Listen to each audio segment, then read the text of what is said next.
Bonjour à tous, aujourd'hui c'est la Saint-Valentin et pour l'occasion, voici ma sélection de romances spéciales Saint-Valentin. J'ai utilisé le template qui se situe juste là, qui est celui de mon monde rempli de livres et qui est celui que j'utilise pour faire mes piles à lire. Vous le savez peut-être ou peut-être pas, mais tous les mois du coup je fais une pile à lire depuis le début de 2024 et à chaque fois je sélectionne une des catégories qu'il y a sur ce template, qui a disparu je pense au moment où je vous dis ces phrases, mais voilà, une de ces catégories, et je sélectionne une romance, et je fais ça tous les mois puisqu'il y en a 12, voilà, 12 mois dans l'année, tout ça, vous avez compris. Voilà, du coup j'ai réutilisé ça pour pouvoir trouver les différents tropes que je pouvais utiliser dans cette vidéo, et je vous ai sélectionné à chaque fois un livre en fonction du trope, un livre que j'ai lu évidemment, un livre que je vous conseille évidemment, et ben écoutez, c'est parti pour le Enemies to Lovers. Ça commence bien. Enemies to Lovers, qu'est-ce que c'est? C'est tout simplement des gens qui commencent en étant ennemis et puis qui finalement deviennent amants, amoureux, voilà, insérez le mot qui vous plaît, qui contient beaucoup de love, voilà. Et pour celui-ci, j'ai choisi de vous parler d'Under the Rain de Emma S. James, roman que j'ai lu au mois de novembre, il me semble, octobre ou novembre, en tout cas, il n'y a pas si longtemps que ça, et que j'avais beaucoup aimé. Dans ce roman, on suivait une jeune femme qui partait en Écosse parce que elle en avait un peu ras le cul, elle avait besoin de changement, elle bouge en Écosse et elle rencontre là-bas, d'ailleurs c'est son nouveau patron, qui l'a dans le pif dès le début. Voilà, donc entre eux, il y a un peu une relation d'aine qui va naître. Il y a un petit fake dating qui se rajoute puisqu'ils sont obligés de faire semblant de sortir ensemble pour x ou y raison, et c'est ce qui va faire que d'ennemis ils vont petit à petit passer par la case de love love cœur cœur, tout ça. J'avais vraiment apprécié cette lecture et c'est pour ça que je vous la conseille aujourd'hui encore une fois. N'hésitez pas à aller voir mon update de lecture où je vous en parle si vous voulez plus de détails sur ce roman, mais en tout cas pour moi c'est un Enemies to Lovers de qualité et un fake dating de qualité, donc franchement que demande le peuple. Deuxième catégorie, les Friends to Lovers. Bon, ici, vous l'aurez sans doute compris, hein, même si vous n'êtes pas bilingue, on va parler plutôt des amis qui deviennent des amants, des amoureux, des love cœur cœur. Vous aurez compris le délire. Je vais pas le faire à chaque fois parce que ça va être très long sinon. Pour celui-ci, j'ai choisi People We Meet on Vacation de Emily Henry, roman que j'avais beaucoup hésité à lire au début, mais à force de le voir passer, il me donnait trop envie et aucun regret.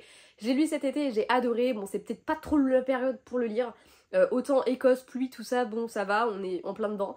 Mais là j'avoue que c'est vraiment un roman qui a une vibe hyper estivale. Après ceci dit, si les vacances d'été vous manquent déjà, c'est parfait. Dans ce roman, on va suivre deux amis qui partent tous les ans en vacances ensemble. Ils se réservent une petite semaine et ils partent tous les deux parce que c'est le seul moment où ils arrivent à s'accorder du temps pour être ensemble. Ils partent donc ensemble en vacances, mais ça fait plus de 2 ans je crois qu'ils ne se sont pas vus, qu'ils ont quasiment pas pris de nouvelles l'un de l'autre. Il s'est passé quelque chose lors de leurs dernières vacances ensemble. On en saura plus dans le livre. Et depuis, voilà, les choses ont beaucoup changé entre eux. Du coup, c'est un peu les vacances de la dernière chance, là, et ils partent tous les deux pour essayer de mettre les choses à plat. J'avais aimé le fait qu'on suive à la fois leurs vacances précédentes et leurs vacances de cette année, qui sont forcément un petit peu particulières, qui ont une saveur très spéciale. C'était vraiment cool, et franchement, c'est une lecture hyper fraîche, hyper intéressante, il y a plein de sujets différents qui sont abordés. On a un duo qui est assez atypique, parce que franchement, l'un et l'autre, ils sont tellement différents, ils ont des vies complètement à l'opposé l'une de l'autre, et j'ai adoré les voir un petit peu se manquer à chaque fois. Ça m'a un peu rappelé ce roman-là, La vie est un arc-en-ciel de Cecilia Ahern, que je vous conseille aussi d'ailleurs pour les Friends to Lovers, avec un duo qui, pareil, va passer son temps à se manquer en fait. À chaque fois, quand il y en a un qui est prêt à avouer ses sentiments à l'autre, et l'autre finalement il est passé à autre chose, et vice versa. Et du coup ça m'avait un peu rappelé ça, et c'est quelque chose que j'aime beaucoup dans les Friends to Lovers, parce que ça peut être souvent le cas quand dès le début il y a une attirance, et ça c'est plutôt cool. Ensuite, dans la catégorie fake dating, qui est, je pense, petite pépitas. Ça fait partie des catégories de romance que j'aime le plus. J'aime beaucoup quand les héros sont supposés feindre un couple, parce que ça permet des rapprochements entre des personnages que tu imaginerais pas, que tu visualiserais pas ensemble, quoi, dès le début. Et du coup, je trouve que c'est assez sympa parce que ça les oblige à feindre quelque chose, et à force de feindre, voilà, la réalité rattrape la fiction. Et voilà. Pour le coup, j'ai choisi L'Anti-Lune de Miel de Christina Loren, mais j'aurais pu vous en conseiller plein tellement j'en ai lu. Vraiment, c'est une des thématiques que je préfère en romance. L'Anti-Lune de Miel, c'est tout simplement une jeune femme qui est contrainte de jouer au faux marié avec le témoin du mariage de sa sœur. Parce que tout le monde est malade au mariage, et comme la lune de miel est payée, autant y aller, et les deux seuls qui ne sont pas malades, c'est les deux seuls qui n'ont pas mangé je ne sais plus quel plat. Ça devait être un truc avec des fruits de mer, parce que de toute façon c'est pas bon ces trucs là. Et du coup ils débarquent à Hawaï et doivent se faire passer pour un faux couple, parce que voilà, c'est un peu de l'usurpation d'identité, tu n'as pas le droit comme ça de te pointer, de prendre la place de quelqu'un d'autre. Voilà, c'était très sympa, très drôle, très fun, très frais. Je pense que de tous les Christina Loren que j'ai lus, c'est celui que je trouve qui est le plus le plus peace, le plus chill, le plus sympa. Bon, encore une fois, on est un peu dans une vibe été et tout ça, parce que ça se passe quand même dans les îles, il fait beau, il fait chaud, la couverture fait très romance estivale. Mais encore une fois, qui me dit que vous n'avez pas une furieuse envie d'été là tout de suite maintenant? Et ben voilà, je vous la donne l'envie d'été. Lisez Christina Lauren de toute façon. Mais alors lisez celui-ci, c'est une petite pépite, il est drôle, il est fun, il est frais, il est génial. Je l'adore. Pour la catégorie suivante, ça a été un petit peu difficile puisque c'est la catégorie age gap. Donc quand il y a une différence d'âge entre les personnages. Et j'avoue que c'est vraiment pas une thématique qui me parle quoi. Déjà parce que souvent, et malheureusement, qui dit différence d'âge dit souvent une relation de type prof-élève. C'est le plus souvent ça. Après ça peut aussi être des trucs avec, je sais pas, genre le père de ma meilleure amie, le meilleur ami de mon père, ce genre de truc. Et là, bon, à la rigueur, tu fais bien ce que tu veux, même si je visualise le meilleur ami de mon père, moi quand je dis ça, et ça me fait super bizarre. C'est vraiment pas quelque chose que je sais pas, trop chelou. Mais ouais, donc dans l'idée, c'est un peu ça. Et ouais, je sais pas, j'ai vraiment du mal avec cette thématique-là, c'est quelque chose qui me plaît très moyennement. Mais après, il faut de tout pour faire un monde. Et du coup, j'ai pensé, moi, aussitôt à Corps impatient d'Emma Green, parce que c'est un roman dans lequel, en effet, il y a prof-élève, c'est à l'université, elle est majeure et vaccinée. Bon, déjà, à partir de là, tout va mieux, à mon sens. C'est celui où la différence d'âge entre guillemets en vrai elle est pas dinguissime, c'est pas voilà, ça m'a pas choqué ce côté là, c'est plus c'est moins choquant que dans Just 17, toujours d'Emma Green, où là je vous le conseillerais pas parce que je me vois pas conseiller quelque chose qui me révolte un petit peu. J'ai un petit peu de mal avec le côté gamine de 17 ans qui se tape son prof. Voilà, après à 17 ans tu peux te taper qui tu veux, c'est pas mon problème, je m'en fous, tu fais ce que tu veux de ta vie. Mais son prof, je trouve qu'il y a quand même une notion de... Ah, il y a un truc qui me dérange, voilà. Dans Corps impatient, c'est pas tout à fait la même chose, puisque déjà c'était à l'université, donc il y a quand même une dimension qui est différente. On y suit une jeune femme qui vient un petit peu d'un quartier bien pourri, elle s'occupe elle-même de... Je crois que c'est ses petits frères, voilà, et elle va à l'université, elle va rencontrer un des profs là-bas, et love love cœur cœur quoi.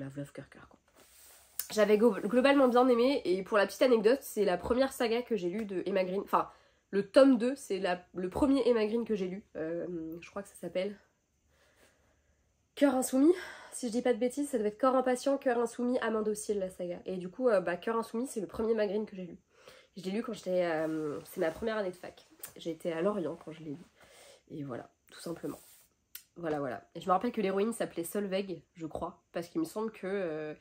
justement, j'en avais parlé avec une meuf de ma classe qui s'appelait comme ça aussi. Ça m'avait beaucoup perturbée que comme par hasard, j'achète un livre où il y avait... surtout que j'achetais quasiment jamais de livres à l'époque et que Emma Green, je connaissais pas plus que ça. Bref, voilà, c'est la petite anecdote qui n'avait rien à foutre dans cette vidéo, mais voilà. Donc ouais, Corps impatient, un age cap, je sais pas comment ça se prononce, de qualité. J'avais trouvé ça plutôt cool, et encore une fois, l'écart d'âge entre les personnages m'a pas... Ça se trouve, ils ont même pas tant d'écart d'âge que ça, parce que... Il me semble qu'il est assez jeune quand même, lui. Mais c'est pas un truc que je lis, je n'aime pas trop ça, comme je vous l'ai dit. Je l'ai lu Just 17 par exemple, mais il m'a cringe, de ouf. De ouf. Et pourtant, dans ma famille, on a des personnes qui ont des... Moi-même avec mon mec, on a 6 ans d'écart, mais il y a des gros écarts d'âge entre les membres de ma famille. J'ai moins d'écart d'âge avec ma belle-mère que mon père avec elle, donc c'est pas censé me cringe à ce point, mais là, je sais pas, le côté prof-élève me... J'aime pas du tout.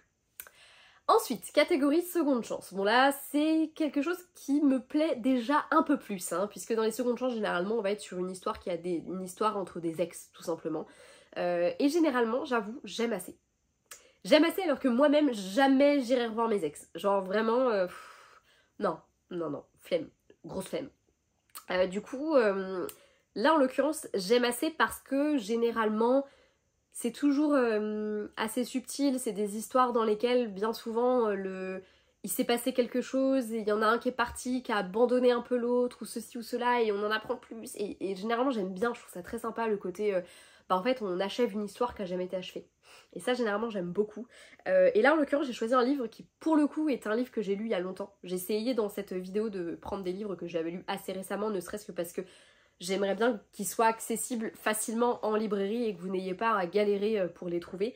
Voilà, pour Follow Me, ça va être un peu compliqué. Donc j'ai choisi Follow Me, le tome 1, Seconde chance de Fleur Anna. parce qu'il me semble qu'il est plus édité par la maison d'édition et qu'il est disponible maintenant qu'en auto-édition. Je dis peut-être des conneries, mais il me semble que Florana avait récupéré ses droits et voilà. C'est une saga que j'aime particulièrement, j'avais vraiment apprécié, en plus je l'avais découvert complètement à l'improviste parce que j'avais gagné un concours et j'avais gagné du coup ces 2 premiers tomes dédicacés, j'avais trouvé ça très sympa. Une histoire, bah du coup comme je vous le disais, elle est partie, ils se sont connus, ils étaient ados je crois, et elle est partie, elle revient, elle tombe sur lui et forcément bah il y a un goût d'inachevé, lui en veut parce qu'elle est partie, enfin voilà, j'avais vraiment adoré cette histoire, les personnages sont hyper rock'n'roll et j'adore ça. Il se dégage quelque chose des personnages de Florana qui moi me parle beaucoup et me plaît énormément et j'avais vraiment kiffé, c'est le premier roman d'elle que je lis, et je l'ai vraiment découverte cette nana avec ce livre là et je l'adore et je vous le conseille vraiment du fond du cœur. De toute façon je vous conseille Florana, elle est plutôt cool et j'aime bien sa plume, a un côté très... comment dire, elle me fait beaucoup penser à C.S. Quill un peu. Si vous aimez C.S. Quill, je pense que vous devriez aimer Florana, je trouve qu'il y a la même vibe dans leur plume. Leurs histoires sont très différentes, mais il y a un peu la même vibe dans la plume et même les personnages ressemblent vachement parce que des fois je vois des posts de l'une sans voir que c'est... Je sais pas, genre des fois je vois des trucs par rapport de C.S. Quill et je me pense tout de suite à Florana aussi et je me dis ouais, il y a une vibe. Il y a une vibe qui est un peu similaire. Voilà. Nouvelle catégorie, les triangles amoureux. Je pense que ça se voit à ma tronche que je suis pas hyper fan du triangle amoureux parce que malheureusement c'est souvent un peu construit de la même manière avec un faire-valoir. Et très souvent aussi on va avoir le gentil gars et le bad guy. Et là tu te dis ouais cool, mais bah en fait c'est un peu toujours pareil et généralement la meuf elle est in love du bad guy mais le good guy c'est le meilleur donc elle va avec lui mais finalement à la fin elle finit avec le bad guy. Enfin bref. On l'a tous vu, que ce soit à travers des séries, tout ça, enfin c'est souvent comme ça, et les triangles amoureux, je suis pas ultra fan, il faut qu'ils soient vraiment bien faits. Et malheureusement, je trouve que c'est pas toujours le cas et que souvent il y a un des personnages qui sert vraiment de faire valoir. Du coup ça a été un peu compliqué d'en trouver un qui se démarquait des autres, mais j'ai quand même... J'en avais 2 en vrai en tête, mais il y en avait un, c'est du young adulte fantastique, et j'avais pas envie de parler de fantastique, je voulais vraiment que de la romance très classique dans cette vidéo. C'était un choix de ma part et si ça vous convient pas, et ben dites-le moi, comme ça l'année prochaine j'en ferai une avec plein d'autres genres. Mais du coup j'ai choisi L'été où je suis devenue jolie de Jenny Han, puisque dedans, alors déjà c'est un roman qui est plus axé jeunesse, puisqu'on est quand même avec des héros qui sont ados, et du coup je trouvais ça cool aussi de mettre un petit peu autre chose comme romance que de la romance adulte, parce que jusque là c'est que de la romance adulte, il y a des scènes de sexe explicites dedans, voilà, on est sur de la romance adulte. Je le précise parce que je le fais dans mon travail de libraire, donc je le fais aussi avec vous. Là dans L'été où je suis devenue jolie, on est sur de la romance jeunesse, il est catégorisé d'ailleurs à partir de 10 ans pour la lecture, donc on est quand même sur un truc... c'est d'une douceur, Jenny Han, elle est fantastique pour ça, elle crée des personnages d'une douceur et d'une... Ah j'adore ces romans, j'adore, moi c'est un coup de baume dans mon petit cœur à chaque fois que je les lis. Voilà, et L'été où je suis devenue jolie, c'est un des rares triangles amoureux que j'ai vraiment aimé. Dedans on suit une jeune fille qui va comme tous les étés, enfin je me demande si ça fait pas un moment qu'elle y est pas allée, mais ben bref, dans la maison de vacances de la meilleure amie de sa mère, où ils se réunissent en fait tous ensemble, les 2 familles se réunissent et bah, pour la première fois elle se retrouve un petit peu entre les 2 gars qui craquent un petit peu pour elle parce que maintenant qu'elle a un peu vieilli, bah finalement la petite Belly, on l'aime bien tu vois, et j'aime bien, c'est trop bien, voilà, je vais pas m'étendre sur le sujet, c'est vraiment génial, et si vous avez la flemme de lire les bouquins, vous avez la série qui est sortie sur Amazon Prime, je ne l'ai pas regardée donc je peux pas vous dire si elle est vraiment bien, mais écoutez, elle a son petit succès et c'est cool parce que comme ça remet un peu sur le devant de la scène les romans, et moi je suis très contente parce que j'aime beaucoup Jenny Han, donc je vous conseille ces romans, et pour moi c'est un des meilleurs triangles amoureux parce qu'à aucun moment je savais vraiment concrètement comment ça allait se terminer, lequel des 2 elle allait choisir, et les personnalités des gars faisaient qu'il n'y en avait aucun des 2 qui servait de faire valoir à l'autre à mon sens. Après, chacun voit midi à sa porte, et peut-être que vous, certains triangles amoureux que moi je trouve aberrants, vous les avez adorés, et puis accessoirement je sais qu'il y a des gens qui adorent les triangles amoureux, donc voilà, moi c'est vraiment pas mon truc. Je crois que le pire c'était dans tout ce qui était fantastique, fantasy, la beat-lit et tout ça là. Oh, ça m'énervait. En plus les meufs elles finissent jamais avec le mec avec lequel je les vois finir, jamais. Ou alors, je sais pas, ça m'énerve, voilà, je suis pas triangle amoureux. Bref. Ensuite, One Bed. Bon, on va le traduire par proximité forcée, même si one bed ça veut dire un seul lit pour 2, soyons très honnêtes. Mais voilà, je trouve que proximité forcée c'est un peu plus un peu plus... ça englobe plus de choses. C'est généralement quand deux personnages vont être obligés de cohabiter pour X ou Y raison, comme c'est le cas dans Love as a Present de Sandy Christine, autrice auto-éditée que je vous ai présentée il n'y a pas si longtemps que ça, puisque j'ai lu son premier... Enfin non, pas son premier roman, mais j'ai lu mon premier roman d'elle il y a très peu de temps. Je vous le conseille vraiment du fond du cœur. Dans celui-ci, on a un espèce de gros quiproquo qui fait que Leslie, qui devait aller aux Maldives, se retrouve en Laponie, et elle se retrouve à partager sa chambre avec un mec qui est là pour reconquérir son ex. Sauf que quand il arrive, c'est pas son ex qui est là, c'est Leslie. Voilà. Et du coup, ils se retrouvent tous les deux à partager la même chambre d'hôtel parce que s'il révèle le poteau rose, lui de son côté, ils vont se faire têche tous les deux. Donc, voilà. Parce que ça voudrait dire qu'il a mytho en faisant croire que ils étaient fiancés. Enfin bref, voilà. C'était très très sympa, j'ai adoré ma lecture. C'est vraiment, encore une fois, c'est une thématique que j'aime beaucoup, le côté proximité forcée. C'est un peu comme le fake dating, ça oblige des personnages qui sont pas forcément trop amenés à cohabiter ensemble à finalement le faire. Et d'ailleurs, généralement, le fake dating amène bien souvent du one bed parce que là, en l'occurrence, ils sont obligés de faire semblant d'être un couple et ils se retrouvent dans la même suite à devoir dormir ensemble. Voilà, donc il y a un petit peu ce côté qui est plutôt cool et moi j'aime, ouais, franchement j'aime trop. Et ce roman, il était très très cool, c'était une très bonne lecture. Je vous le conseille vraiment beaucoup et en plus, les romans de Sandy sont pas chers du tout, donc n'hésitez pas. Voilà, à aller les commander, ils sont dispo sur Amazon et ils sont vraiment cool. Enfin, j'ai trop hâte de lire les autres là maintenant, ça m'a hypé de ouf, donc voilà. Puis en plus, elle est adorable, donc là par exemple, on a discuté l'autre jour du premier salon que je dois faire et elle m'a donné plein de conseils et tout, donc c'était vachement cool. Je suis très contente. Voilà. Thématique suivante, Grumpy Sunshine. Alors là, généralement, c'est quand un des personnages est un petit grognon, c'est très souvent le mec, et voilà, le mec qui tire toujours la gueule, qui est pas toujours très tendre, qui envoie chier le monde. Et à côté, tu as la meuf, parce que, soyons honnêtes, c'est très souvent comme ça, hein, c'est très rare que ce soit l'inverse. Et la meuf, elle est un rayon de soleil, elle est toujours souriante, elle parle beaucoup souvent aussi, généralement. Elle fout un peu, elle est un peu casse-couille, hein, pour le mec qui, lui, à l'inverse, a juste envie qu'on ne lui parle pas. Voilà. Et là en l'occurrence j'ai choisi ces choses qu'on n'oublie pas de Lucy Score parce que même si au début l'héroïne elle fait un peu la gueule, en même temps elle a de quoi, elle vient de s'échapper de son propre mariage, elle débarque dans la ville où vit sa sœur lui pique toute sa thune, sa caisse et se barre en lui laissant sa fille adolescente. T'as de quoi faire un peu la gueule, mais à côté de ça c'est un véritable rayon de soleil qui prend toujours soin des gens, qui est génial. Et elle tombe sur une sacrée énergumène qui a décidé qu'il allait pas la laisser dans la merde, même si c'est le genre de mec qui fait la gueule tout le temps. Et du coup, franchement, j'ai beaucoup aimé cette histoire. En plus, elle m'a emmenée dans des terrains que j'attendais pas du tout, parce que la sœur, elle traîne dans des plans un peu louches, donc la fin, elle est un peu what the fuck, et c'est tout ce que j'aime pas d'habitude, mais moi ça m'a trop plu, j'ai adoré, j'ai super hâte de lire la suite d'ailleurs. Je me suis acheté le tome 3 le mois dernier là, j'ai super hâte de découvrir la suite parce que j'ai vraiment aimé la vibe de ce truc et pourtant au début c'était pas gagné, j'ai eu trop de mal à rentrer dedans mais c'est hyper drôle et en même temps c'est hyper touchant aussi, les personnages sont très sympas et j'ai aimé le côté Grumpy Sunshine avec lui là qui est hyper bougon, il est tout le temps... Alors qu'en plus, il a pas de raison vraiment de l'être, tu vois. Même, il est en conflit avec son frère, mais en fait, tu sais pas trop pourquoi. Enfin, quand tu les vois, tu te dis, je sais pas, enfin, vous êtes bête à vous faire la gueule, il y a pas de... En vrai, il y a pas de vraie raison pour qu'il se fasse la gueule, donc c'est un peu bébête, mais voilà, c'est la vie, quoi. C'est la vie, c'est la vie. Ensuite, prochaine catégorie, Slow Burn.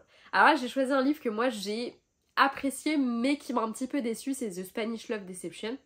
Le nom veut peut-être tout dire aussi, de Elena Armas, qui réunit quand même le fake dating, la proximité forcée, donc des trucs que j'aime beaucoup.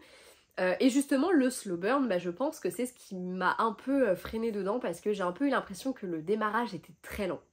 Dans ce roman, on a une jeune femme qui feint d'être en couple pour le mariage de sa sœur, parce qu'elle en a ras-le-bol qu'on ait l'impression qu'elle se soit pas remise de sa dernière rupture.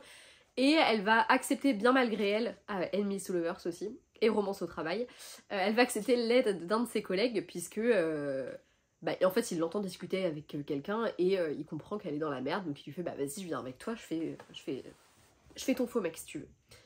Sauf que ils peuvent pas se voir en peinture, donc elle comprend pas trop pourquoi, puis finalement elle se retrouve un peu dos au mur, donc elle l'embarque avec lui et voilà comment va commencer un petit peu cette histoire. Mais du coup il se passe vraiment un très très long moment avant qu'ils partent, vraiment très très long moment. Et après ça se... Enfin en vrai là, le truc est très bien foutu parce que c'est vrai que c'est un vrai slow burn de qualité dans le sens où ça prend son temps. Par contre après je trouve que ça va super vite d'un seul coup Et la fin était très expéditive à mon sens et j'ai trouvé ça hyper dommage. Malgré tout, c'est un très bon livre, il a de très bonnes critiques et les gens l'ont beaucoup aimé globalement. D'ailleurs, je l'avais prêté à une de mes collègues et elle a mis longtemps à le lire parce que elle a eu du mal à rentrer dedans, parce que c'était un peu lent, mais globalement, elle l'a mieux aimé que moi, ça c'est sûr. Voilà, donc ça reste encore une fois une romance sympatoche. Je voulais vous la présenter parce que pour moi, c'est la romance slow burn que j'ai lue qui m'a le plus plu dernièrement parmi ce que j'ai pu lire qui était un peu du slow burn. Parce qu'en fait j'en lis pas tant que ça du slow burn. Enfin en même temps c'est pas une thématique vraiment le slow burn, c'est en plus, voilà, c'est soit du coup de fou, soit ça prend un peu son temps. Mais c'était vraiment celui qui pour moi se démarquait, où vraiment je me suis dit ok, ça c'est du slow burn, je comprends pourquoi est-ce qu'on me l'a vendu comme ça. Voilà voilà. Ensuite, catégorie billionnaire. Est-ce qu'on serait pas billionnaire par ici? Je déteste ça. Je déteste parce que généralement on a le droit à du Christian Grey qui s'imagine que comme il a plein de thunes, il peut faire plein de choses qui sont hyper déplacées et hyper problématiques. Christian Grey est un red flag ambulant, j'espère que vous le savez. Sinon c'est fait maintenant. Et du coup je suis pas très fan de ça, mais j'ai quand même trouvé une de mes petites chouchoutes, puisque c'est la première saga New Romance que j'ai lue, à savoir Beautiful Bastard de Christina Loren. Et ouais, elles sont 2 fois dans cette vidéo, et alors, on est sur mes queens de la New Romance à mes yeux, vraiment, je les aime d'amour. Beautiful Bastard, on y suit la romance entre un patron et une de ses employées, donc déjà il y a la petite romance au travail, tout ça, et oh là là, mais qu'est-ce qu'ils sont drôles, Chloé et Bennett, franchement.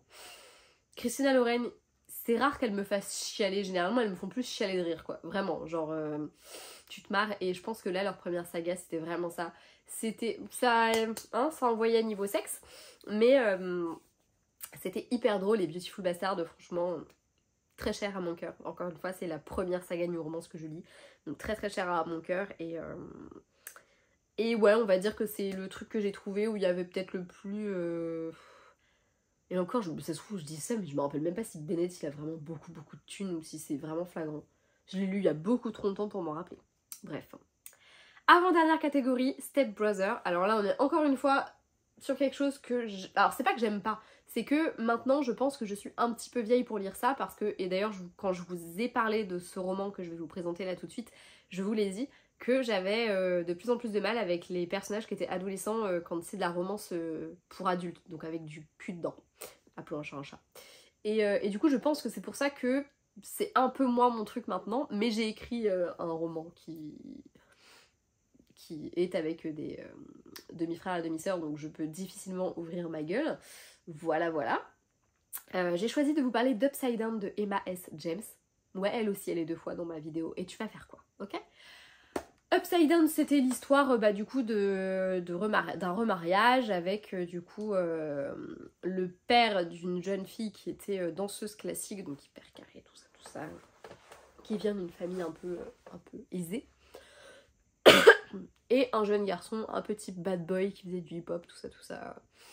Voilà, c'était assez sympa, j'avais bien aimé. Il y avait quelques trucs qui m'avaient un peu déplu, notamment le côté adolescent qui en fait m'avait gênée. Je ne m'attendais pas du tout à l'être, mais ça m'avait gênée de voir les adolescents coucher ensemble. Voilà, c'est bête, mais ça m'avait fait bizarre.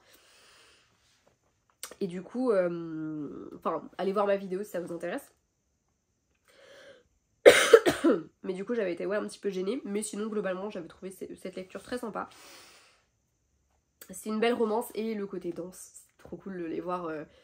Lui va l'entraîner un peu vers le hip-hop et tout, et c'était trop cool, ça j'ai trop aimé. Voilà, très sexy dance vibe, c'était très cool. Enfin, la dernière catégorie, les mariages arrangés. À l'image des autres catégories que je vous ai dit, qui étaient parmi mes petites chouchoutes, j'avoue que mariage arrangé, j'aime bien. Mais j'aime bien quand c'est bien fait, comme dans It's Raining Love de Emma Green, qui est mon Emma Green préféré. Voilà, j'aime trop quand il y a un petit peu le côté je dois redorer un peu mon image de playboy, et du coup devant la presse, souvent, tu vois, souvent généralement c'est des trucs un peu comme ça, moi j'aime bien. J'aime pas quand c'est un truc un peu glauque, tu vois, de mariage arrangé. Là en l'occurrence j'aime bien parce qu'il y a un petit peu ce côté je dois redorer mon image parce que moi je dois sauver mon domaine parce que voilà, faut que je me marie avant mes tel âge pour... J'adore ce genre de truc, voilà, je suis trop fanatique de ce genre de truc. Voilà. Du coup, forcément, It's Raining Love, c'est mon petit préféré. J'avoue, je me rappelle très peu d'histoire. je vais vous vomir dessus. Je me rappelle juste qu'il y a une histoire de mariage arrangé, je me rappelle juste que j'ai adoré ce roman et j'espère trop qu'ils vont l'éditer en poche pour pouvoir le racheter parce que je l'avais prêté à une pote avec qui je suis plus pote. Ça fait 1000 ans que je lui ai dit viens, faudrait que je récupère mes livres et toi tu récupères les tiens, et elle me répond pas, cette connasse. Coucou Léa si tu passes par là. Du coup ça me gonfle parce que j'ai un gros sac avec tous ces bouquins qui fait chier et qui squatte ma piole pour rien. Et du coup bah il y a certains de mes livres que je reverrai peut-être jamais, et ça aussi ça m'emmerde un petit peu, tu vois. Bon après c'est pas dramatique et je m'en remettrai parce que c'est des livres que j'avais déjà lus, tu vois. Mais ça m'énerve parce qu'il y avait celui-là dedans. Et j'avoue que lui, bah je l'aime vraiment beaucoup et bah ça fait partie des Emma Green que j'aimerais avoir. Voilà, je veux mon livre, ok? Voilà. Bref, tout ça pour dire que c'est un très très bon livre et que je l'adore. Et tout ça pour vous dire que tous les livres de cette vidéo sont globalement des livres que je vous conseille vraiment pour la Saint-Valentin. C'était ma sélection pour la Saint-Valentin, je vous fais de gros bisous et à bientôt, ciao!